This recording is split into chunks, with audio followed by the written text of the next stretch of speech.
Sefer, de libros y autores.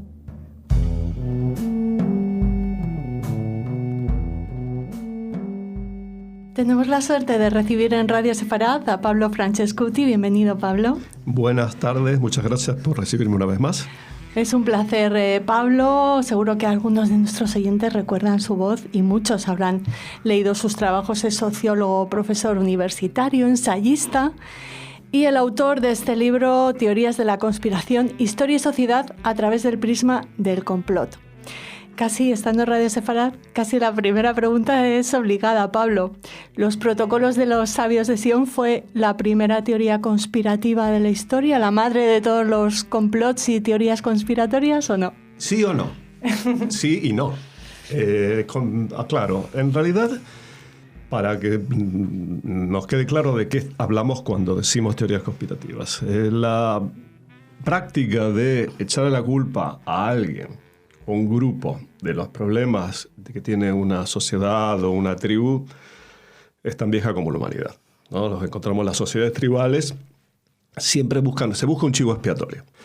La diferencia entre las sociedades tribales o premodernas y las sociedades modernas es que en las sociedades modernas se le echa la culpa a colectivos, no a individuos, mientras que en las sociedades premodernas sí, se puede decir, fue esa bruja, ¿no? Por la que envenenó al ganado. Mientras que en las sociedades modernas, esa búsqueda de chivo expiatorio se centra en colectivos, en grupos étnicos, o grupos económicos, o grupos políticos, a los que se atribuye un gran poder para actuar entre tinieblas, en su propio beneficio y en perjuicio de la sociedad. Entonces, estas son las teorías conspirativas, ¿no? Es decir, son interpretaciones de hechos dañinos, hechos desfavorables para la sociedad o para un grupo, que se atribuyen a la acción oculta y malévola de un grupo poderoso que actúa entre tinieblas. La primera teoría conspirativa moderna, podemos decir, curiosamente, fue contra los jesuitas. En el siglo XVIII, todos recordaréis seguramente la expulsión de los jesuitas del Reino de España, de las colonias en América. Eso lo hemos visto en películas, etc. La visión maravillosa. La visión, por ejemplo. Pero lo que ha quedado más en el olvido es que para echar a los jesuitas se recurrió a una teoría de conspiración, según la cual la Compañía de Jesús era un poder dentro del Estado, un poder internacional, ¿sí? Porque era una orden internacional que actuaba en el secretismo, en parte porque todas las órdenes religiosas tienen criterios bastante herméticos en su funcionamiento interno, y poderosa. Reunía todas estas características. Era internacional, era poderosa y tenía ese comportamiento un poco de andar de secreto, de andar, siempre se decía, los jesuitas son intrigantes por naturaleza.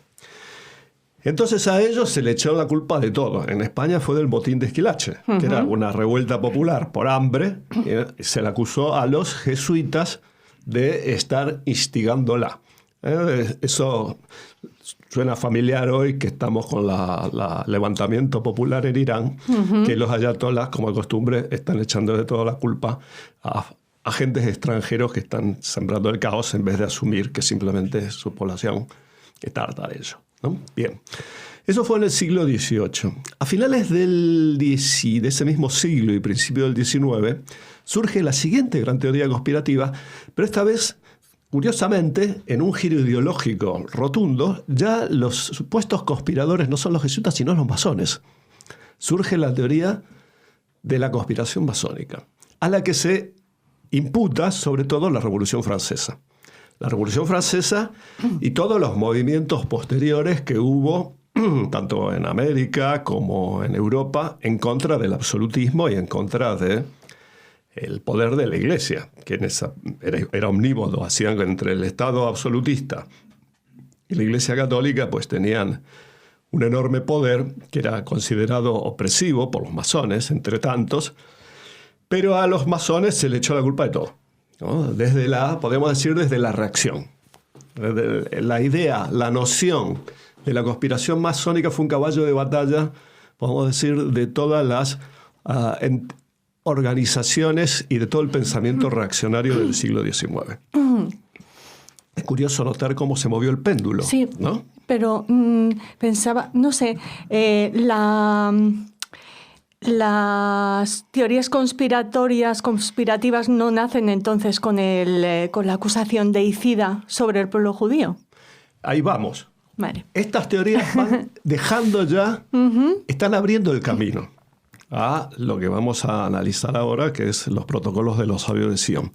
Estas teorías conspirativas, tanto la de los jesuitas primero y la de los masones después, van sembrando en la opinión pública esa idea que es una concepción de la historia, de que la historia pues no la hacen los pueblos, sino que la hacen unas pequeñas élites malignas encaramadas ahí en la sociedad, fuera de la sociedad, o siendo agentes de poderes extranjeros, etcétera, etcétera, con ramificaciones internacionales, ¿sí? ¿No? Entonces, todo eso en el XIX. ¿Sí? El XIX fue el siglo de la gran obsesión con la masonería que llega hasta el franquismo. De hecho, el franquismo hizo una especie de remix. La conspiración judeo-masónica. Judeo-masónica comunista, judeo-bolchevique masónica. Juntó todas las conspiraciones en una. Y entonces llegamos a la Revolución Rusa de 1905, que fue, pues, se dice ahora retrospectivamente, el ensayo general de la Revolución de 1917. Esa revolución, pues, puso al imperio zarista contra las cuerdas. ¿Sí? Fue una revolución popular impresionante. Y muchos de los líderes revolucionarios eran de origen judío, ¿no? Por ejemplo, Trotsky, que fue era el presidente del Soviet de Petrogrado. Entonces, la policía zarista decidió contraatacar para desprestigiar al movimiento revolucionario, escribiendo los protocolos de los sabios de Sion. ¿Qué son los protocolos de los sabios de Sion? Bueno, era un panfleto que se publicó en un periódico de extrema derecha, financiado por la policía secreta del zarismo, se llamaba la Ojrana, que se suponía que era la traducción al ruso de un original hebreo, que eran las actas en hebreo de un gran Sanedrín, una gran reunión de los grandes rabinos, en el cual ahí se detallaba todo meticulosamente un plan para apoderarse del planeta. Sí.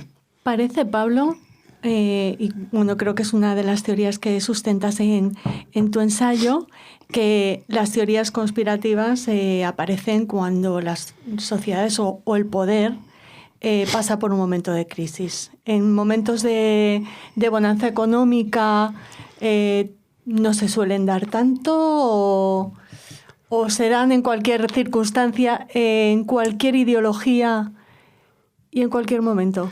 Bien, una interesante pregunta, muy amplia y muy difícil de responder en pocos minutos. Pero bueno, yo voy a aclaro en primer lugar que las teorías conspirativas surgen de arriba y de abajo. Quiero decir, a veces las organiza el poder. En el caso de los jesuitas, fue la misma monarquía española que alentó la idea del complot jesuita.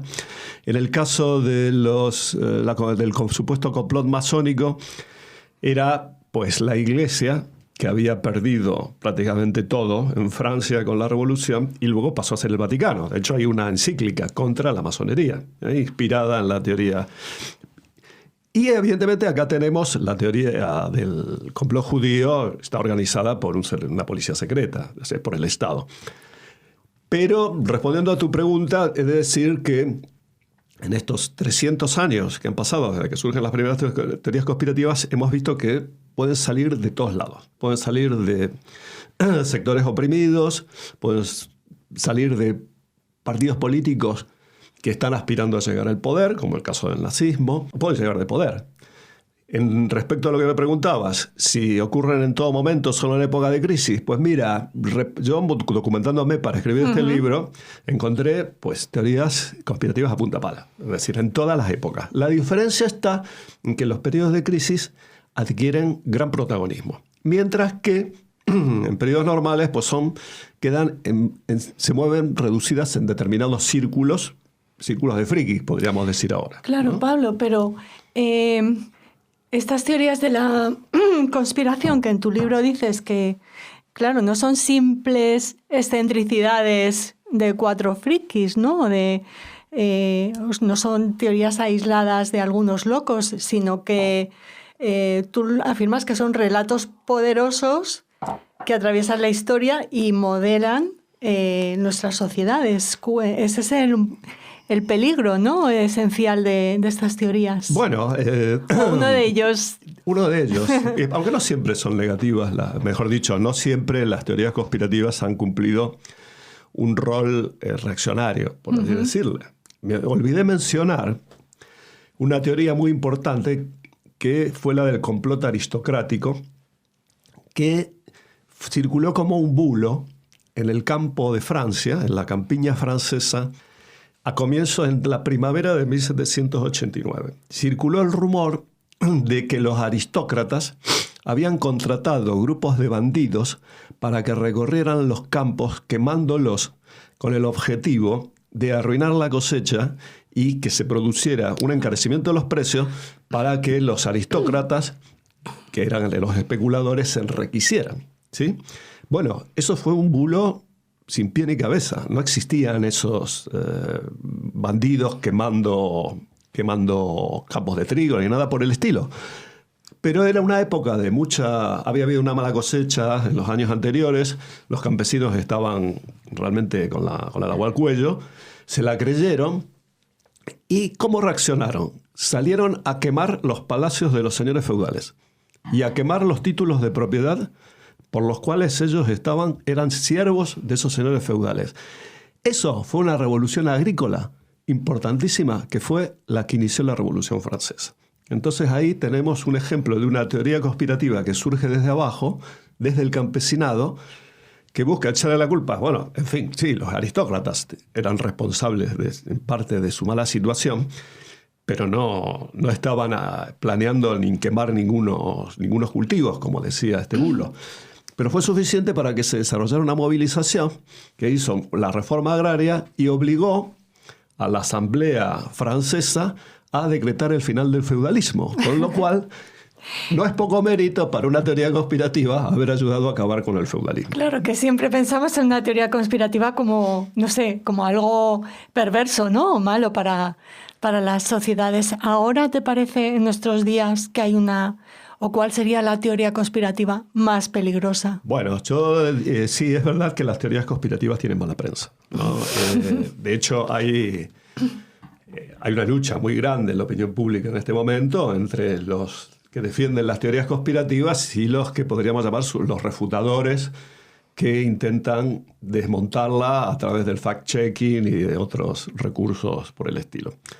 En mi libro yo he intentado matizar, señalar de que ha habido teorías conspirativas que también han cumplido un papel progresista. Incluso también la Revolución Americana, la Revolución de la Independencia Norteamericana en 1776, también se desarrolla por otra teoría conspirativa que quedó consagrada en la Constitución norteamericana: el complot del monárquico. La Revolución de la Independencia Norteamericana se inicia porque corre el bulo de que el rey ha decidido liquidar todos los derechos de autonomía que tenían las colonias inglesas en Nueva Inglaterra. Fue eso lo que provocó, o mejor dicho... Y los aranceles tan actuales ahora, ¿no? Bueno, en esa época eran los aranceles al té. Digamos que eso fue la gota que colmó el vaso, pero la teoría se la dio esta idea de un complot monárquico, que era falso. El rey de Inglaterra lo único que quería cobrar un impuesto. Hablando de aranceles, Trump lo señalas como el gran conspirador. Sí, estamos en una época importantísima en lo que hace al recorrido de las teorías conspirativas, porque tenemos a un conspiranoico al frente de la primera potencia mundial y no deja de soltar teorías conspirativas. De hecho, ni más ni menos, la Estrategia Nacional de Seguridad, aprobada por el Pentágono hace muy poco, asume lo que yo considero que es una de las peores teorías conspirativas, o mejor dicho, más dañinas, que es la teoría del gran reemplazo.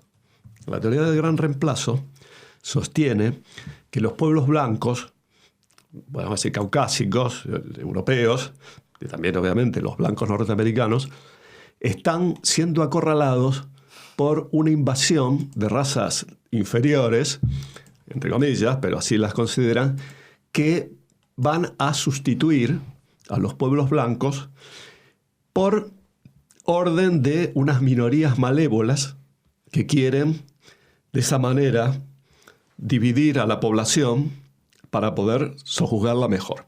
Esa teoría del gran reemplazo, ya digo, ha sido consagrada como estrategia nacional de Estados Unidos. De hecho, Trump y su vicepresidente le han echado en cara a la Unión Europea justamente eso, que está dejando que los inmigrantes sustituyan a la población europea. Y aquí en nuestro país tenemos, curiosamente, a dos formaciones que son ideológicamente antagónicas, como son Vox y Alianza Catalana, que son partidarias del gran reemplazo. Es decir, con la diferencia de que Vox dice que hay un plan de Bruselas, de la Comisión Europea, para sustituir a la población española por árabes, mientras que Alianza Catalana, que son independentistas catalanes, dicen que es un plan del gobierno madrileño para sustituir a los catalanes por españolistas. Por moros, ¿no? Por moros directamente, ¿no?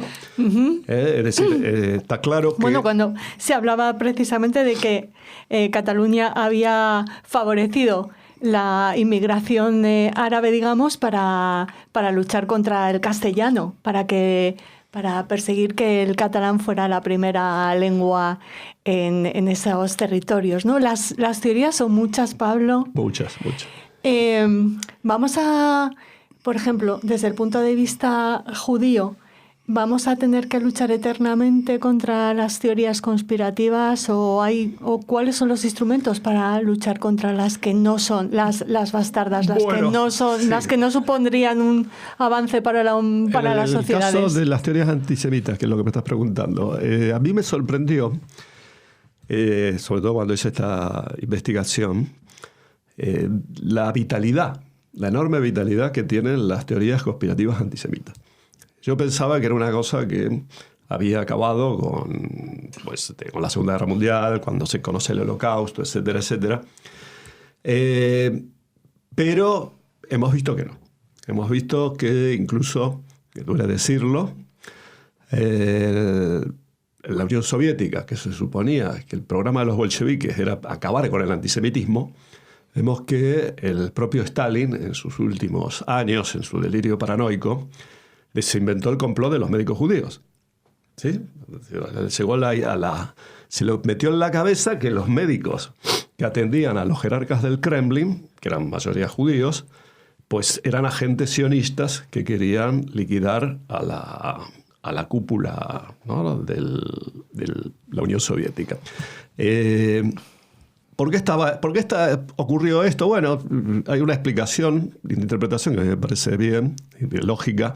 Es que Stalin había quedado muy, muy frustrado con el giro del Estado de Israel, cuya creación él había apoyado, pensando que se iba a alinear con la Unión Soviética. Pero cuando descubrió que se alineó con Occidente, pues se puso furioso y entonces, chivo expiatorio, pues sus propios médicos, encima, que además los fusilaron. Lo más terrible del asunto es que los pobres fueron fusilados y después Nikita Khrushchev los rehabilitó.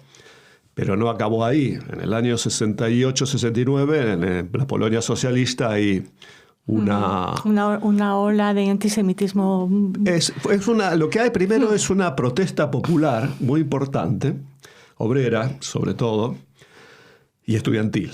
Entonces el régimen, lo que decide hacer, el régimen socialista, no tiene mejor idea que hacer traducir al polaco los protocolos de los sabios de Sion y entregárselos a la policía para que se conciencien de que los líderes estudiantiles, que algunos de ellos eran de origen judío, eran todos también agentes sionistas, ¿no? Y en mi país natal, Argentina, como se habrán dado cuenta algunos por mi acento, tenemos desde los años 60 una teoría conspirativa de ese tenor que le inventaron los hijos de Eichmann, ¿no? Los hijos de cuando Eichmann es secuestrado y luego juzgado y luego ejecutado, quedaron tan enojados que para tratar de crear un ambiente contrario a Israel y contrario a los judíos, se inventaron el plan Andinia, que supuestamente es un plan israelí para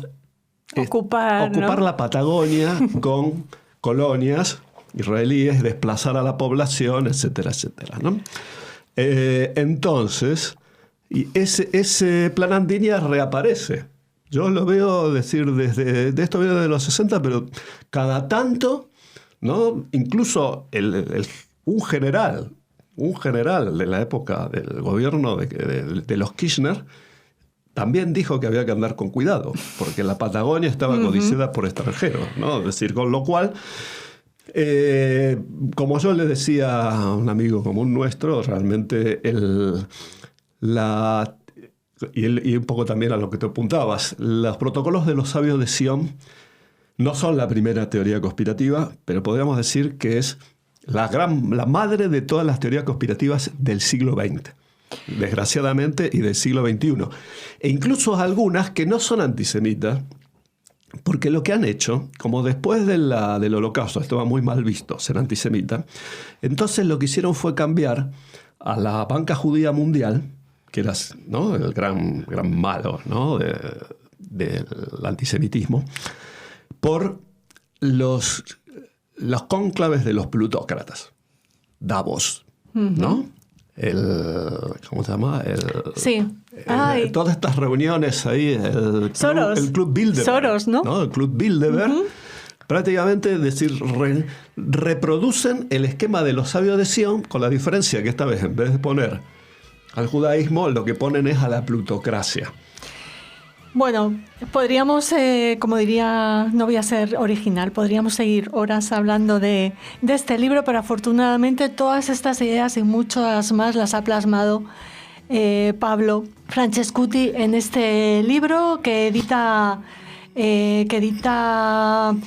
Comares, y que pueden conseguir, les ponemos el enlace para hacerse con él y leerlo con más detenimiento. Te agradecemos muchísimo, Pablo, que nos lo hayas presentado aquí en Radio Sefarad. Gracias por la atención.